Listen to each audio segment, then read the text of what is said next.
episode of Progress, Potential, and Possibilities, discussions with fascinating people designing a better tomorrow for all of us. I'm your host, Ira Pastor. Welcome everybody again to another episode of our show with another really fascinating guest helping to create a better tomorrow on many different fronts.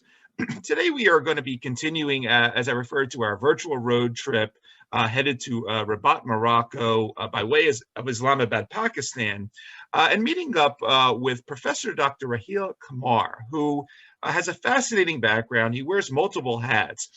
First of all, Professor Qamar is a tenured professor of biochemistry and molecular biology and the former rector at the Commission on Science and Technology for Sustainable Development in the South, or COMSATS University in Islamabad, an international organization aiming to reduce the gap between a developed and developing world through useful applications of science and technology. Professor Qamar is also the current head of the Directorate of Science and Technology of the Islamic World Educational, Scientific, and Cultural Organization, or ICESCO, an international nonprofit organization emanating from the Organization of Islamic Cooperation, specializing in the fields of education, science, and culture. And the Director of Science and Technology focuses on overcoming challenges of the Islamic world, promoting the adoption of modern technologies, acquisition or improvement of competencies and new technologies at all levels, new tools and methods for the knowledge-based development of growth, fostering technology-based economy, bridging the gender gap in science and technology, and promoting sustainable natural resource management and environmental governance. Professor Qamar's research over the years has focused on enzymology, population and molecular genetics, and molecular pathology, with a specific interest in searching at the molecular basis for all sorts of inherited diseases in Pakistani populations. Professor Qamar obtained his master's in biochemistry at University of Peshawar, and then he came over after working as a scientific officer at National Institutes of Health in Islamabad, came to the United States, worked on his PhD here in the Department of Biochemistry and Molecular Biology, University of North Texas, as well as a research associate at the Department of Microbiology and Immunology at Texas College of Osteopathic Medicine in Fort Worth. Before he joined COMSATS, he worked at the AQCon Research Laboratories as both a senior and principal scientific officer. He was at Oxford working with Dr. Chris Tyler Smith in the Department of Biochemistry, also a research director of Shifa College of Medicine in Pakistan.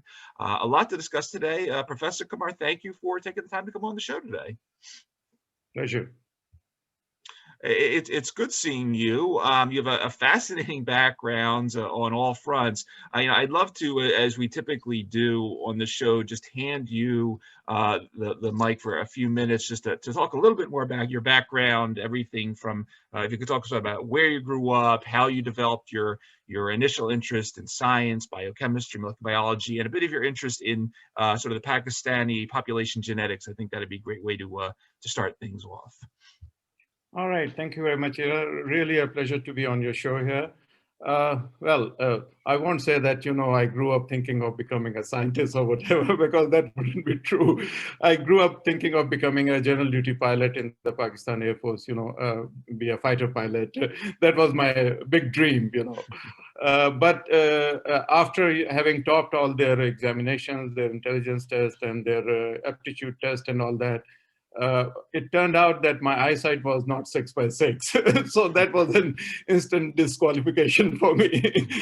Anyway, so I meandered after that, and I didn't really know what to do with my life. In Pakistan at that time, and still to some extent, there were only two fields. One was in engineering, other was medicine. And I wasn't interested in either one of them. So I got my admission in bachelor's in sciences, studying chemistry, zoology, and botany. And from there, to begin with, I was really not interested in any one of them. But in my master's, in my MSc, I got an excellent professor. His name was Masood Afridi. And I always say that till the day I die, I will always remember Masood Afridi. And that person, he turned my life around completely. He was so encouraging. And this example I give to all my teaching faculty also, that one single person can change your life around completely.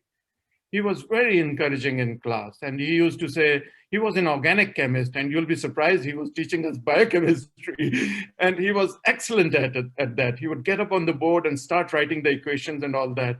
And my job was, he used to say, Raheel, you have to catch my mistakes.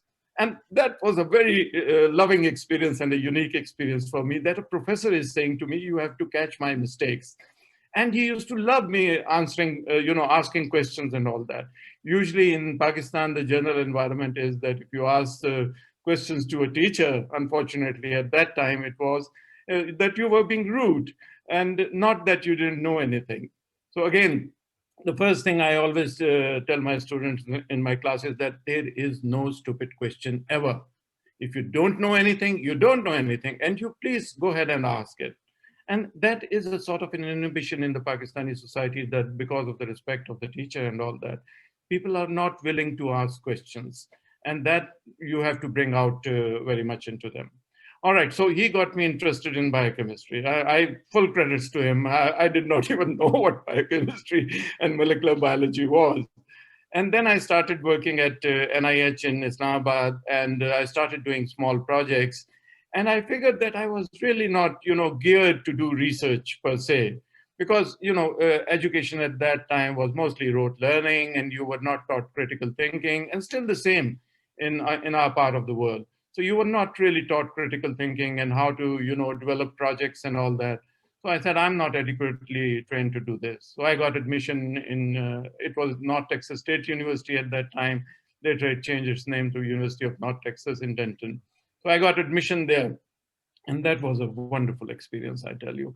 The American graduate studies are the best in the world. There is absolutely no doubt about that. I've been to Oxford also as a postdoc that you mentioned.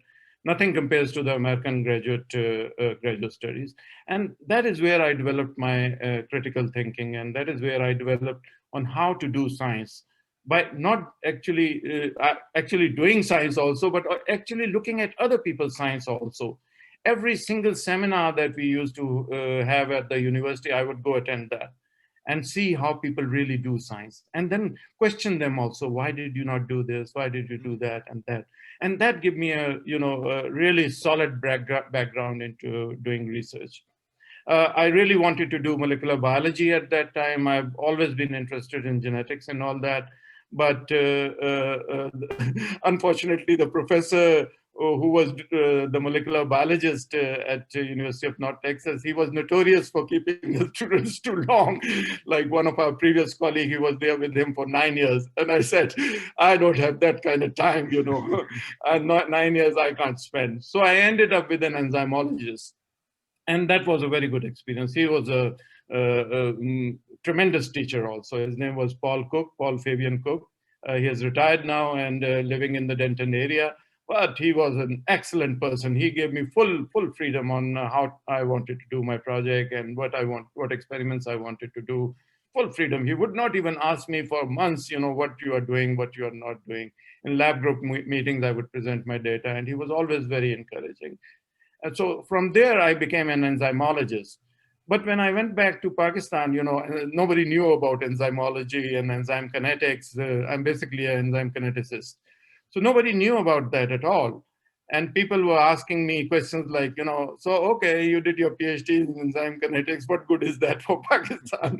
So I started thinking, okay, what do I do? And my passion was always, like I said, molecular biology. So I ended up at this lab of A.Q. Khan Research Lab. It was a biomedical and genetic engineering lab. And the professor over there asked me, he was from Stanford also, but he was a Pakistani who had worked at Stanford. He asked me, what do you want to do? And I said, I want to do some genomics and genetics work. He said, okay, what about population genetics? I said, yes, absolutely. I'm very much interested in that. So I started working on population genetics of Pakistan, and we did a lot of work in collaboration with Oxford University, and I spent a lot of time over there. I also working on genetics of Pakistani populations, different populations. Pakistan is a sort of a collection of a number of different ethnicities and a number of different languages and all that. So to dissect that, it was not an easy task, but we ended up with very, very interesting results and all that. All right, so that was my population genetics experience. Then I ended up at Shifa College of Medicine.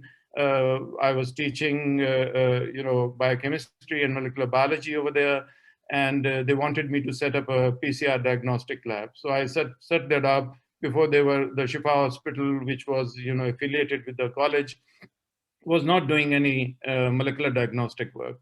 So I set up, the regular hepatitis B, hepatitis C, HIV, and SARS, and so on and so forth, diagnostic using PCR technology. And then they made me research director also, so I was looking after the whole of research over there. But unfortunately, Shifa College of Medicine was a private medical college.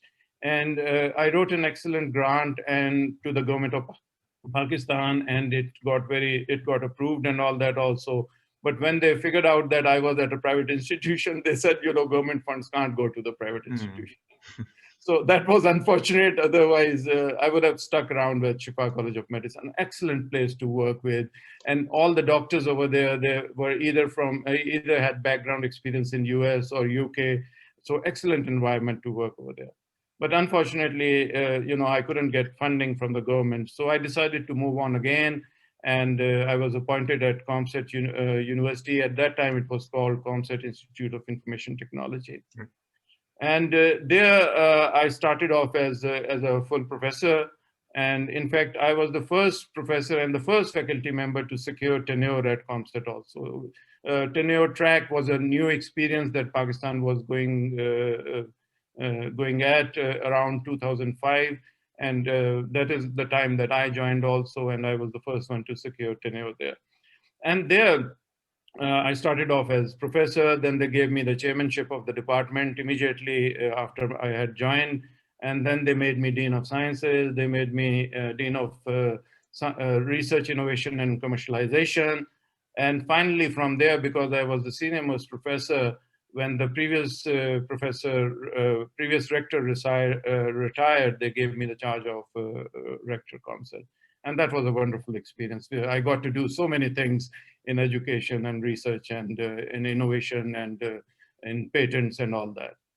Okay, so from there, once my tenure ended and a new chap came in to hold the office, I was offered a position here in Rabat by ICESCO, and I joined here. My research in COMSAT, because, by that time, I'm talking about 2005, 2006, population genetics had become very expensive to do. So it was not possible to do that anymore. So I switched fields again. I started doing disease genetics. And now we are the leading group in Pakistan working on the genomics of eye. We call it ophthalmogenomics. So we are the leading group in Pakistan working on that. And we have dwelled in, heart diseases also. We've dwelled in intellectual disability and a number of bladder cancer, urinary bladder cancer, and so on and so forth, but mostly concentrating around genomics. And then again, I said, let's do some work on nanobiotechnology. And we developed this microfluidic device with one of my colleagues in the physics department, where we use, different chemicals. And now we've modified it, used to quantum dots for binding to, pharmaceutics of interest like digoxin. The idea behind it being that we wanted to develop a point of care device which could sit on the desk of the doctor, and he could immediately titrate digoxin or any other pharmaceutical that he was interested in. Immediately titrate and see what the levels was. As you know very well, digoxin levels are very critical in patients. Sure. So we developed this device and all that, and then that's pretty much it. That's my history of research and my personal life. My father was in Survey of Pakistan, so we've lived all over Pakistan. We've lived in Bangladesh also. At that time, it was East Pakistan in Dhaka. That is where I grew up, picked up quite a bit of Bengali at that time, which now I've forgotten. And then all over basically Pakistan. And then my father moved to Saudi Arabia, so we went with him. He was in the Ministry of Petroleum there, and I studied in Pakistani International School there, and came back to Pakistan after my matriculation, which is the 10th grade, to study further. So that's pretty much it. No, it's a great story. It's a world traveler who has been involved in research and innovation in scientific development for society. It's been a really fascinating path just watching this, and we're going to delve into some of these independently. One of the places I wanted to start off next or go next, because I know that you're extremely passionate about this, and we exchanged some information offline, is your passion towards sort of the future of both education and research, because aside from all of these disruptive technologies and so forth that you're working on in the lab, we have all these disruptive technologies that impact how you teach and students learn. I joke, I was joking with my kids before. I always talk about who I'm talking with, and I say, well, you could probably use technologies today and converse with Professor Kadir in Urdu in a matter of in days. No, not probably me, because I'm from the older school. But talk a little bit about some of what you're looking at, some of what your thoughts are in terms of these disruptive technologies, in terms of teaching, and where we're going in 2021 and beyond. All right. So really, I'm very passionate about education and all that. And I feel very strongly that we are educating our next generation very incorrectly. We are still using the industry version for 3.0 technology, where a classroom is sitting in, sort of a industrial setup, and you deliver a monologue, which is known as a lecture, and then there's some question answers and all that. That is really not effective teaching at all.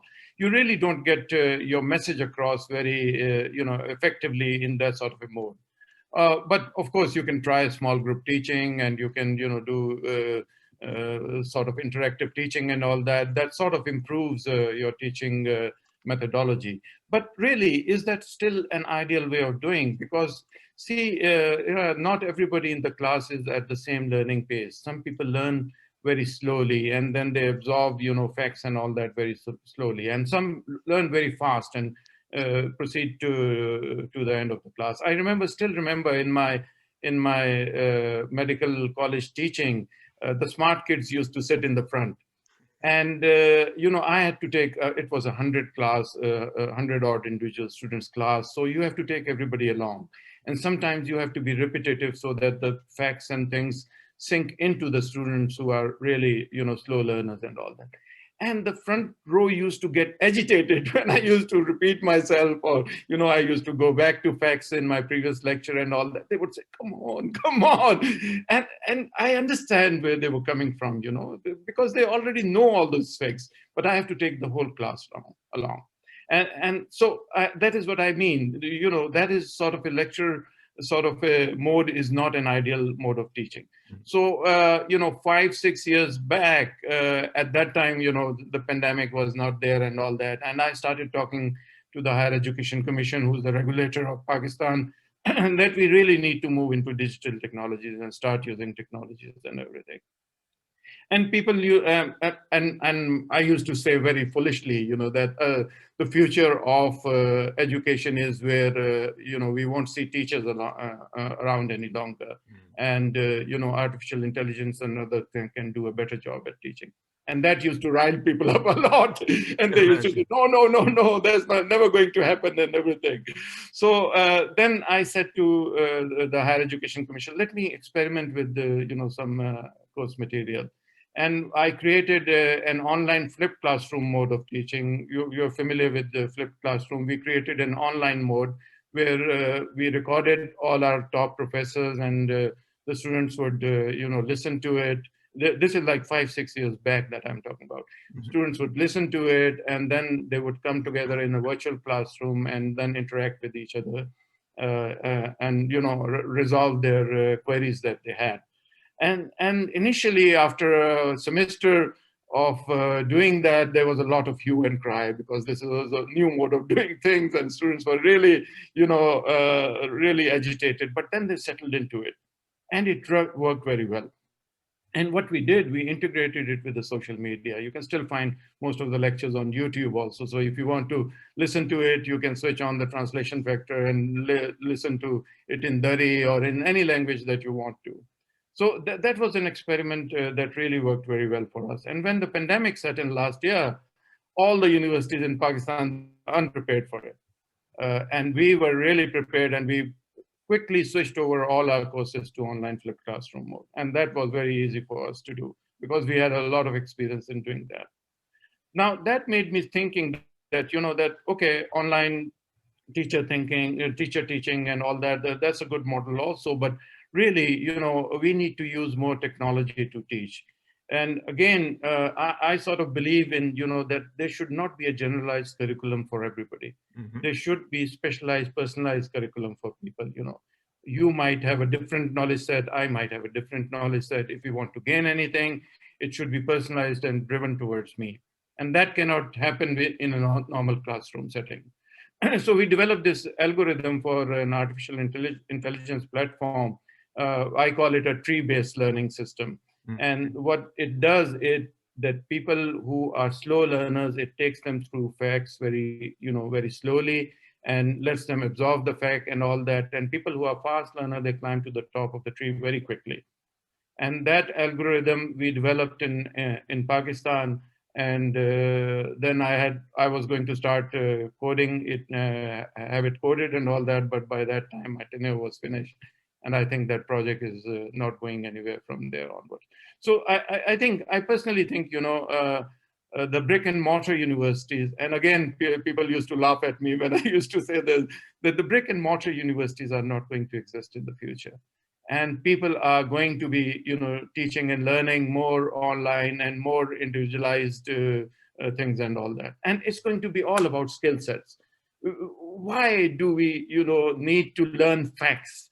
One of the most, my professor Paul Cook used to say that was the most stupid thing I've ever heard anybody do, was I was asked in one of my interviews in my bachelor's that, from the periodic table, tell us the lanthanide series, tell us the actinide series, right, this and that. And I was like, why? I don't remember those, who would remember those? And after that, I was so, so sort of disheartened. And I said, I'm never going to get stuck in this. So I memorized the whole of the periodic table. And when I told Paul about it, he said, oh, that is the most stupid thing I've ever heard anybody do. Why would you need to do that? Just pick up the periodic table and look at the information you want to. And now with, the Google and everything on your hands, you don't need to remember facts at all. You can instantaneously, come up with any facts or whatever. So what you need to do is you need to have skill sets in how to extract those facts and how to really make sense out of it. And all these sort of things, and have empathy and, all those skill sets where you can work in groups and all that. I'm sure the industry 4.0 version skill sets and everything. So that is what is needed. And that you cannot teach in a classroom, unfortunately, at all. I think the future of education is definitely AI driven and individualized. And people used to say that, there's one has to have mentorship and all that. And I said, yes, of course you have to have mentorship. You remember the way research used to be done in the older days, that Leonardo da Vinci or whatever, he used to have mentees and he used to do individualized teaching with everybody. And that is where we're going back to. From there, we progress to a classroom teaching, which is the most stupidest mode of teaching. And I think we need to go back to that mentee and mentor relationship. And that you can only achieve, with artificial intelligence. Why not have a hologram? I experimented with holographic teaching in my university also. So because my university is very big, it has 7 campuses spread all over the northern Pakistan. And so we were beaming, in a holographic form, lectures from one classroom to another, like 400-500 kilometers away. And that was a good experiment also, but obviously that has stopped also once I left. So, again, doing that sort of thing, we figured that, if a hologram, a man hologram or a teacher hologram works, why not use a, artificial intelligence-based hologram to do the same sort of a job? And I think my personal opinion is I believe very strongly that is what is going to be happening in the future. The teacher, artificial intelligence-based teacher, is going to project into your in your homes and teach you all that you need to know over there. So that is my idea about teaching. I have crazy ideas about research also. I think we do very, research very wastefully. So anyway, over to you.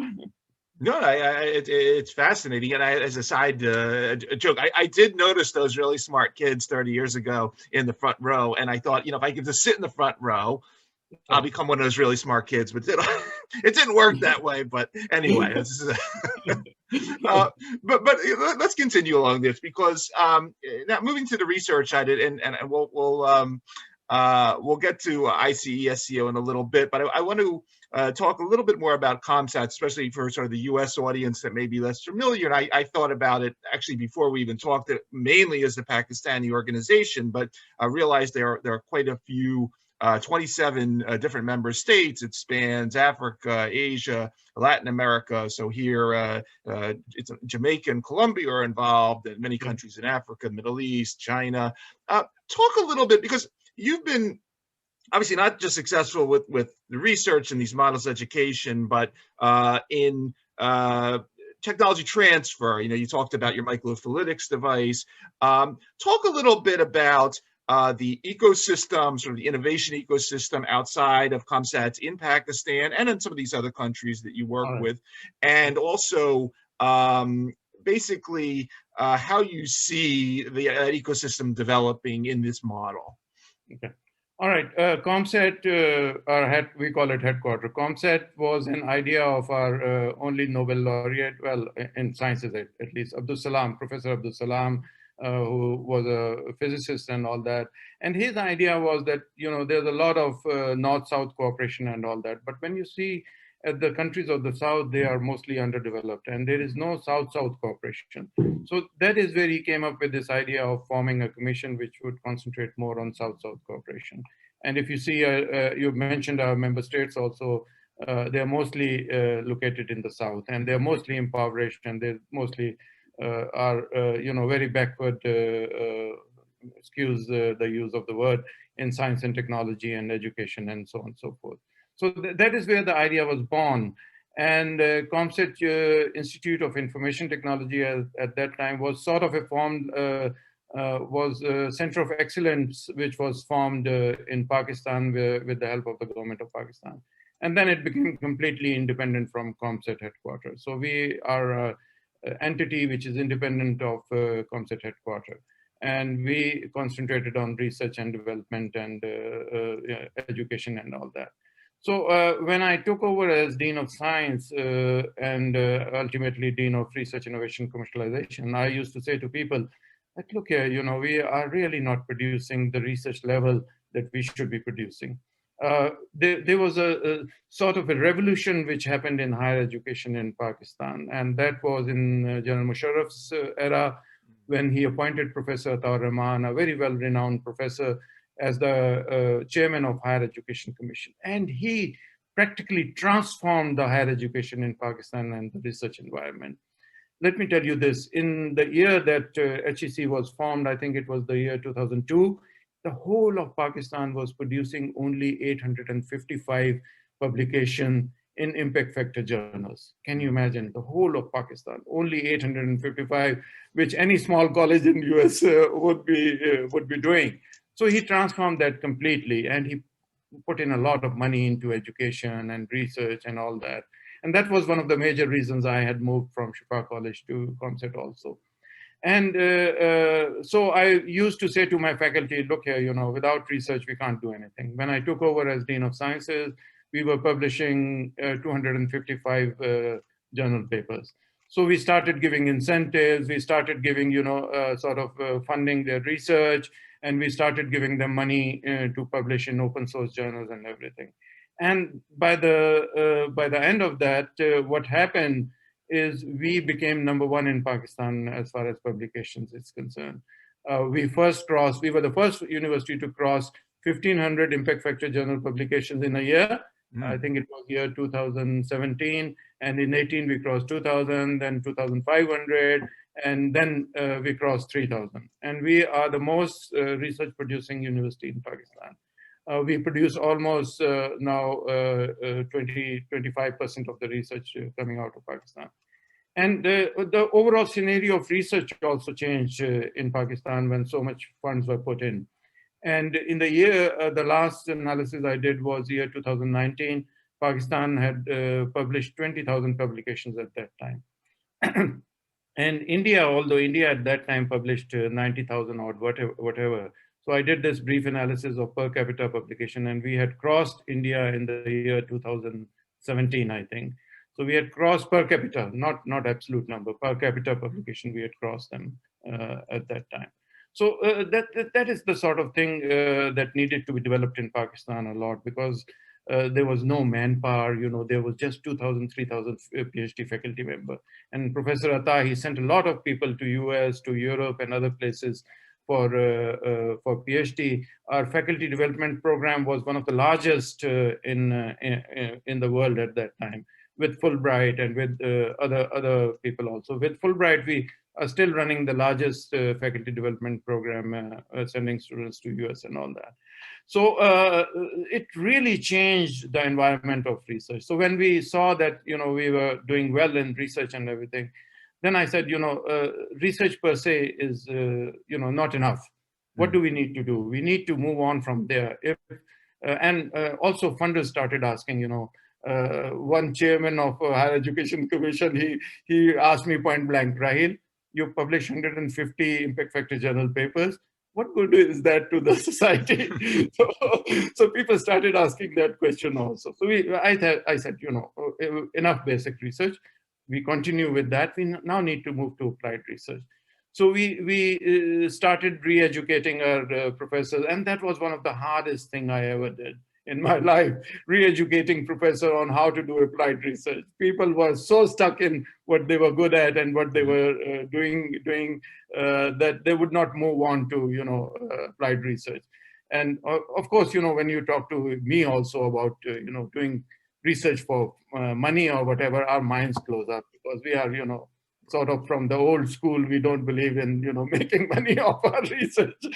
So anyway, so we started developing the skill sets of individuals on how to set up your businesses, how to handle the legal frameworks, and how to, apply for IP, how to write patents, how to identify what is patentable and everything. Took me 5 years of training. But ultimately, the end result of that was that we set up an incubator in Islamabad, in one of my campuses. And that incubator till last year had graduated 45 startups from that incubator. And 27, I think, startups were still working on in there. And interestingly, we moved to a pre-startup also from there. And that has about 97 odd pre-startup companies in there. Nice. And we started filing patents in US. And we currently, again, my data is a bit old, but we had about 50 odd US patents, and then Pakistani patents and UK patents and all that. So then we said, and these companies that are working in the market right now, their reported annual turnover, financial turnover, is $500 million rupees, which I think is $2 to $3 million US. And these are companies founded by the students, not by high-profile researchers or whatever. Of course, under supervision with some professors and all that, but mostly they are student-owned companies. So they started doing very well. And then I said, okay, we are doing a lot of research, and how do we now move towards the commercialization phase? And oh God, that is very difficult in Pakistan.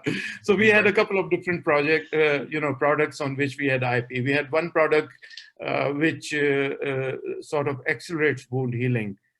I know that you are a pharmacist, so I'll tell you what it is.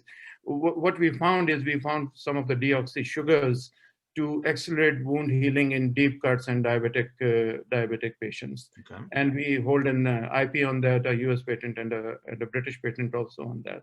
So we said, why not use this product in bandages? So we adapted it and embedded it into bandages. So you can, peel off and put a bandage on burn victims, and you can put a bandage on deep cuts and all that, and that would, heal it very quickly. So I started looking around for this product to commercialize it in Pakistan. Nobody was interested because it involved, setting up a factory, and that cost at that time was about 5 billion rupees, and nobody was interested in that. So then we approached, we had a partner in UK also, the Sheffield University was partners on us with us. We approached Australian company and they were very much interested, and they said we'll set up the factory, and they're in phase 3 trials of the bandage right now. And they are going to be marketing it throughout Southeast Asia. And we hope to move to Europe also. And then some of the other products that we developed in the same lab, it is called the Interdisciplinary Research Lab in Biomedical Material, and a lot of good work we are doing over there. This is located in our Lahore campus, and it's under the supervision of Professor Ihtishamur Rahman. He is an expat Pakistani living in UK. He works at Lancaster University, and he is the soul behind this unit. And I believe very strongly that expats who are living in US and UK and all that, they can make a very positive contribution, just like Professor Ihtishamur Rahman has done by giving back to the country and setting up such units. And we developed, then this lab also developed artificial skin. We were importing, I think from US or Europe, I forget, for an artificial skin of a 4x4 centimeter patch of about $750. And for a burn victim, you know very well, you know how much product is needed. And that was really not feasible. So we developed our own artificial skin, and we embedded the deoxy sugar in that also to accelerate it in wound healing. And that cost us, you won't believe how much it cost us. Can you take a wild guess how much it cost us? You cost, or what you're, I'm going to guess in single digits, but dollars, but go ahead. $7.5 for 4.5, which we were buying for $750. There you go. All right. So now we are going to move that to commercialization also. Now Pakistani companies have started seeing the benefits of things, and they are now coming in with us as partners and all that. So that is where, what is needed in our part of the world. I'm not sure if you know this, but Pakistan is currently provides one of the largest, what do you call them, individuals or whatever, who do a lot of IT related work from US and from Europe and all that. We are the fastest growing, in that area. And in fact, a couple of years back, it was reported that the business that we were conducting was close to 2 billion. But then we started looking at the numbers. The business we are really conducting at that time was close to 8 billion. So I started saying, where is the other money going? And you know what? I talked to my students and all that. They said, if we bring that money to Pakistan, we have to pay a lot of taxation, and everybody starts asking where the money is coming from, and all this war on terror and all this also. So people start questioning where the funds are coming from. So we are parking all the money in Dubai and Abu Dhabi and those places. So unfortunately, then I was appointed on the PM task force for science and technology, and trying to take that forward also. And I suggested over there that we need to modify our government policies. And the government has really worked on that now. They are going to completely change the policy so that people can easily bring back money into the country and really not be penalized for bringing so much capital into the country. And I'm sure, by this time, they've already crossed 10 billion US dollars business. And that can make a lot of, contribution. And now the younger generation has started understanding. I always kid with one of my researchers who developed this deoxy sugar, that his name is Dr. Yar Mohammed, that Yar, I want to see you driving, not a BMW, but a Mercedes. I love Mercedes. I want to see you driving that, So that I think is really the future, trying to develop this ecosystem. And at ICESCO also, we are trying to develop that ecosystem in the Muslim countries. We are starting, we are going to kickstart in June, in fact, an ICESCO accelerator, where we will bring in, these startups and people who have ideas. We will bring them into a boot camp for a few days and teach them how to do it, and then develop their ideas into a product in the accelerator, which we will give them for 4 or 5 weeks to develop that idea. and then take that to commercialization phase and everything, whatever products we are able to develop. Without innovation, there is no future of countries like us. I always say that countries who would be creating knowledge and who would be involved in knowledge economy would fare well in the future, and countries who do not do that would be thrown back into the Stone Ages. So it is imperative for us to develop innovation and innovative thinking and critical thinking and all those. And unfortunately, in our part of the world, critical thinking is never taught. And I'm sad to say this, but also happy to say this, that I learned all these things in the US. And it's a great contribution of the US education system that, people like me who had a passion for these things were really, my professor always used to say, "Oh, Raheel, you're the best," and this and that, used to hug me and all that. I used to say, "Professor, no, I'm not. Please don't be that.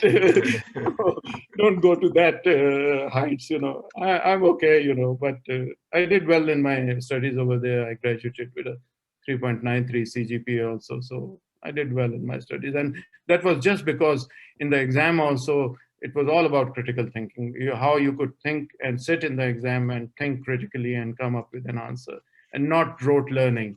I have a weak memory. I can't do rote learning. I hate rote learning. But I have good analytical skills and critical thinking skills. And that were really developed in the US, I think. Yeah. Absolutely. Yeah, I love hearing the stories of the translation. It's very exciting. Yeah, I want to, we've now gone from Pakistan to the US to Oxford to Pakistan, and now we're going to fly to Morocco, where you are now. You are heading up the Science and Technology Directorate at ICESCO, and you have, again, a broad purview here. Broadening the engagement of artificial intelligence and digital technologies for society's development, obviously a major passion of yours. Also eco-innovation for climate change and natural resource management. And then another interesting basket, innovative cultures and religions programs for environmental action. Once again, for those listening, ICESCO, stands for Islamic World Education, Scientific and Cultural Organization. Professor, take us a little bit on your current programs, what you're doing here, how you enjoy living in Morocco. Take us on a little bit, if you would. All right. So I've been here about 7 odd months now. So before I came here, we were doing things in the old traditional ways and all that. And I said, this is not going to cut it. By the way, Morocco is the most beautiful country I've ever been to. The beaches here are fantastic. And, it has a long coastline. Every day you get to see a new beach and really beautiful places and dirt cheap. Really dirt cheap. It is the ideal tourist location, really. And people are very kind and very, very nice people over here. They're always very helpful. I had a flat once on a side road. And every single person who passed me by, they were stopping and they were saying, "How can we help? How can we help?" And one person, he forced food onto me. "Oh no, we don't know how long you're going to be stuck here." So he gave me bread, he gave me fruits and all that. "Please take this, please take this." I was like so embarrassed, but that's the sort of people these people are. Anyway, so when I came here, we were doing traditional things like doing workshops and capacity buildings and all that. And our new Director General, he is a believer in really stirring things up and trying to change the way things are done. He does not believe in the old ways of teaching and all, learning and everything. So we started doing some different things. And one of the things that I just talked about is this accelerator program that we are going to be launching in June. And we worked a lot on that.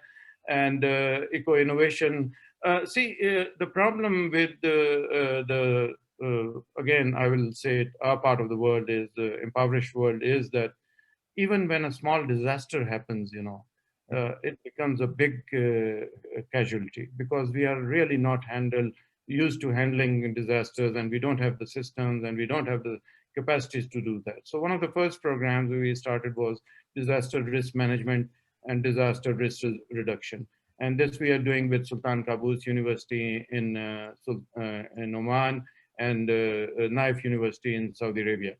And we are developing a comprehensive program where we will, ensure, first of all, to provide guidelines to countries to how to reduce their disaster risk, and then how to handle it after the fact using satellite technologies and imaging and all that. So that that is sort of what we are doing on that. Then eco-innovation, again,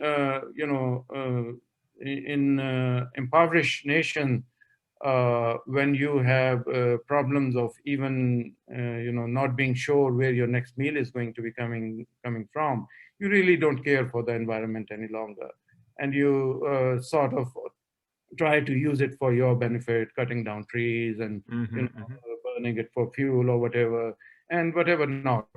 So I think that's a very important area that we can contribute significantly into. And we are starting a program of green cities, and we've already Agdam and a couple of cities in Kazakhstan, we have labeled them as the green cities. And from there, now with Azerbaijan, we are moving to green and smart cities. We are developing this concept, and we are holding the first conference in Agadir for that. And we want, not just smart cities of the future, we want sustainable cities of the future. So we're trying to develop that concept and see how we can move towards that. And then with US, with the Space Foundation, we are developing a sort of a training program for our students. Again, space, I say space, you remember Star Trek, space, the final frontier. I say Absolutely. space, the final job creator. And space is going to really have, you would need an ecosystem to support all your space endeavors, be it travel or be it rocketry or be it whatever. You need a whole ecosystem to be developed. And the US has done a wonderful job in developing that ecosystem. But when we look in our part of the world, we don't see that ecosystem existing at all. So Space Foundation has agreed to sort of help us in developing that ecosystem in our parts of the world also. And then one of the major things that we found was human capital was very lacking in third world countries. So we developed a very strong scholarship program with Leibniz Institute. Leibniz Institution in Germany is a conglomerate of about 94 odd institutions, and they are really big, and they have offered us scholarships to take students from here, not just Morocco, but the whole of the member states, into Germany for training purposes and all that.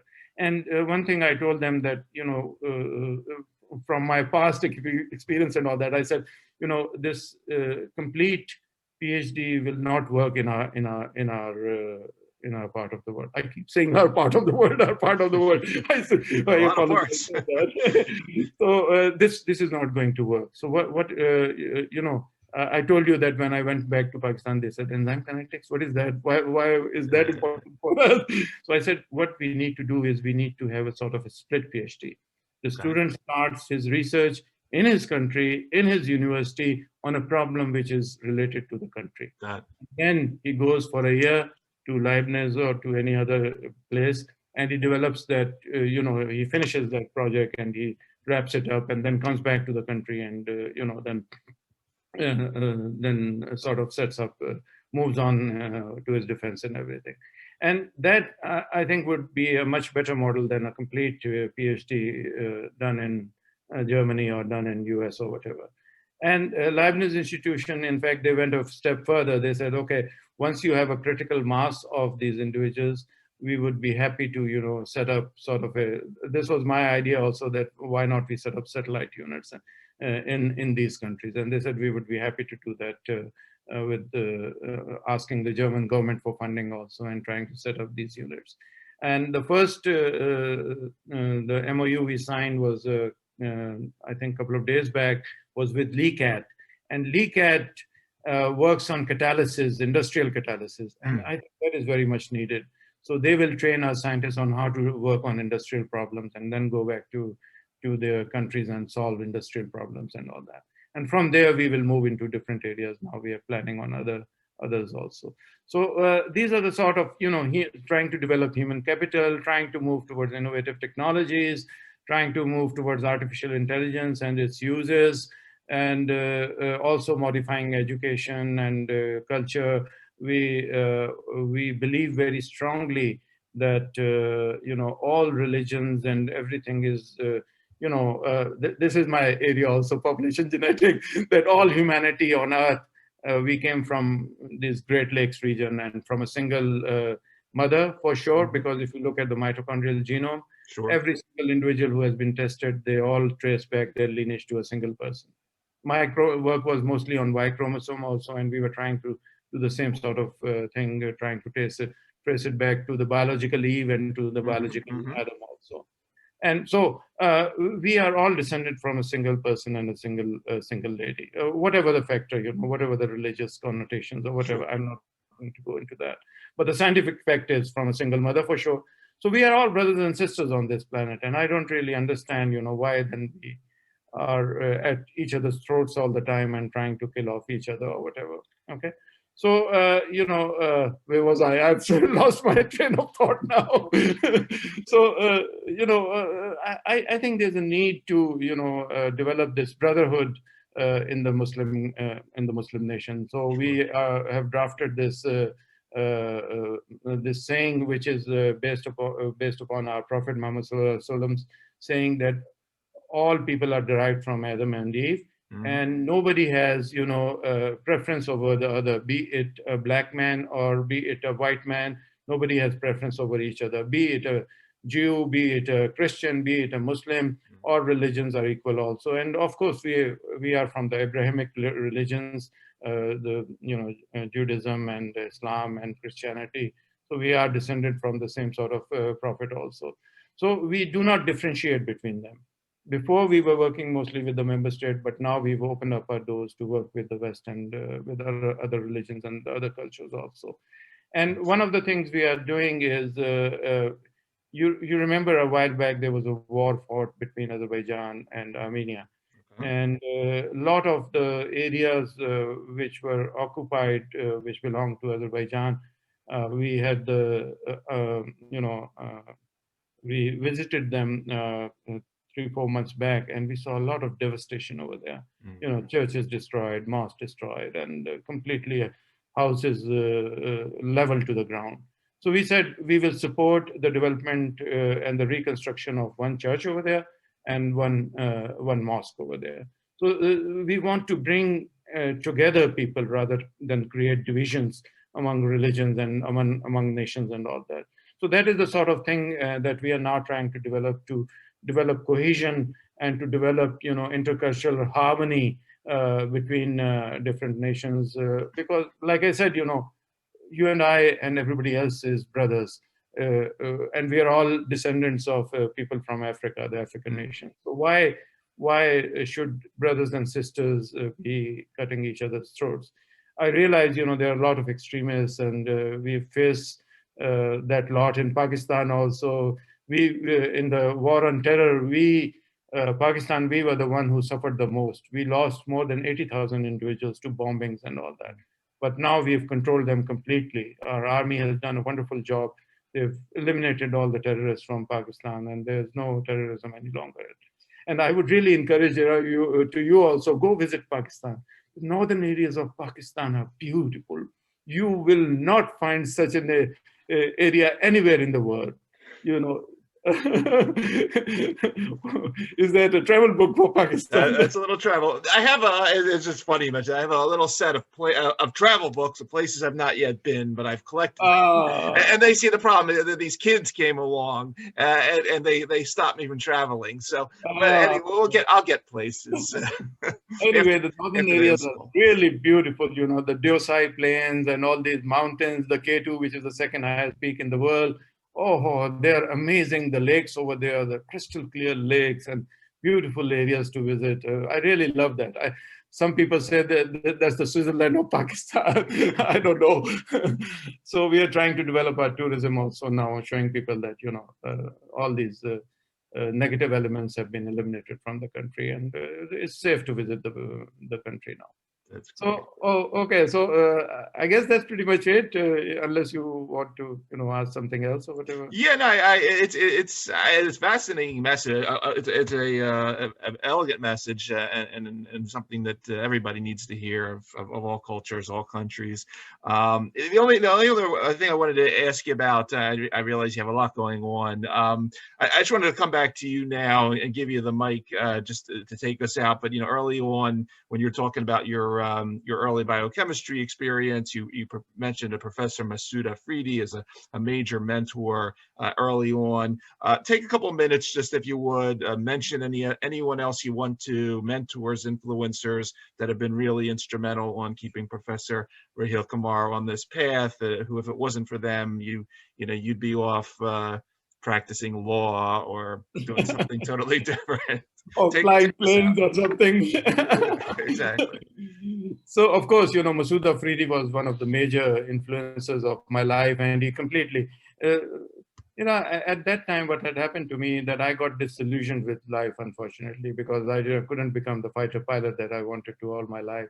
I sort of become disillusioned with life, and I stopped studying and everything, and I started doing poorly in my life.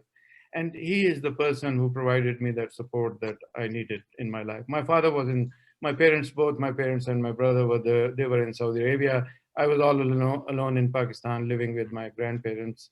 And I really needed that sort of support. He encouraged me to turn my life around. He was always, Raheel, you have so much potential in you. You have so much potential in you. What are you doing with your life? And he really encouraged me to turn it around. And I owe my completely what I am today. I owe it to him. He died last year, and that was a very sad occasion for me. But I got to see him before his death, so I'm happy that I was able to tell him that you are the chap. Whatever I am now, I'm the rector of COMSATS University. I'm that because of you. And after that, my PhD supervisor, Paul Fabian Cook, he was such a joyous person to work for. He was a tremendous person to work for. And then I came back to Pakistan, and I worked in, like you said, KRL labs. And from there, I moved to Shifa College of Medicine. And there, the Dean of Medicine, his name was Dr. Amin. Oh, what a professional person, and what a tremendous person. He had spent most of his life in Canada, and he came back to set this medical college in Pakistan based on the lines of Canadian medical colleges. And he was always encouraging and always telling me, Raheel, I think he was a bit too optimistic. Raheel, you're going to win the Nobel Prize. No, Dr. Amin, I don't think so. So he was always very encouraging. And from there, two more people I would like to mention. One was Dr. Anwar Naseem. He was in Pakistan Academy of Sciences at that time. I think he was the president or something. And he said to me, Raheel, your research career is going to suffer if you stay on at the Shifa College. And he really encouraged me to move on to find a job at COMSAT. And Professor Mufti, he was the guy who took me to COMSAT and made me the professor over there, and of course the chair of the department also.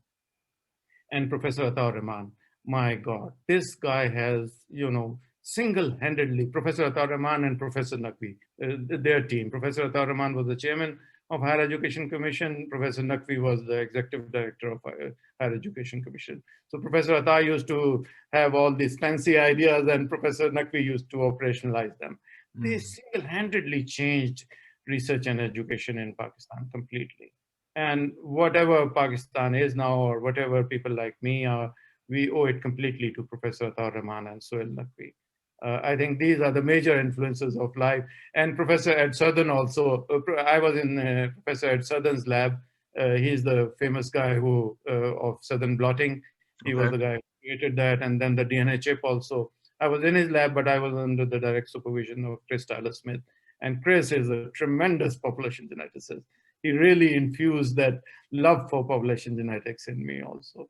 So these are the major people I would really, on my deathbed, I would be remembering all these people and praying for them.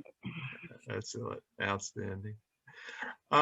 Professor, it's a wonderful journey that you've been on. Really wishing you the best with all of this moving forward. You have a major portfolio here, and it's going to be exciting to continue to watch. And for everybody that is going to be listening to this particular episode on the podcast or watching on the YouTube channel, you've been listening to Professor Dr. Raheel Qamar, head of the Directorate of Science and Technology at the Islamic World Educational, Scientific and Cultural Organization, tenured professor of biochemistry and molecular biology, and former rector at COMSATS in Pakistan, Islamabad, Pakistan. Professor, I want to take time to say thank you for taking the time out of your schedule to come on the show and talk to us. I want to thank you for everything that you're doing around the world. And as we say on this show, thank you for helping to create a better tomorrow from what you're doing. It's very inspirational, and thank you again.